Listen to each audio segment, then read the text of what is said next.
দেখতে পাচ্ছেন মেঘালয়ের কিছু পাহাড় দেখতে অনেক সুন্দর। জায়গাগুলোকে দেখলে মনে হবে যে প্রাকৃতিক সৌন্দর্য। কিন্তু যদি এই পাশটা একটু দেখান তো আপনি, যে এই পাশটা দেখেন, বাংলাদেশের যে জায়গাগুলো আছে এইগুলোতে দোকানপাট আর হকারদের দিয়ে এমন অবস্থা করেছে। আর পিছনে দেখেন একটা হকার আছে কিনা। এই জায়গাগুলোতে এত সুন্দর জায়গাগুলো প্রাকৃতিক এবং সুন্দরভাবে পরিষ্কার আছে। কিন্তু আমার দেশের যে জায়গাগুলো আছে সেগুলো বর্তমানে হকার দিয়ে, মানে এখানে দাঁড়িয়ে যে আপনি দেখবেন এমন কোনো ব্যবস্থা নেই।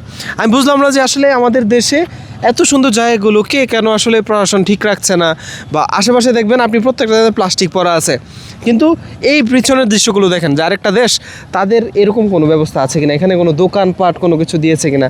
দেখেন ভারতের ওই যে গাড়িগুলো আছে, একটু জুম করে দেখান তো যে কত সুন্দরভাবে চলাচল করছে, অতিরিক্ত কোনো একটা দোকানও নেই। আর আমার দেশের ভেতর মানে এমন এক অবস্থা, এখানে মানে মানুষ অতিরিক্ত, দোকান অতিরিক্ত, জিনিসগুলো দেখতে একদমই সুন্দর না, কুৎসিত। আমি জানি না আসলে কে কীভাবে নেবেন এই জিনিসটা। আমার মনে হলো যে এই জিনিসটা আসলে ঠিক না, এই জন্য আমি আপনাদের সাথে শেয়ার করলাম। দেখা হচ্ছে পরবর্তী কোনো ভিডিওতে। আসসালামু আলাইকুম।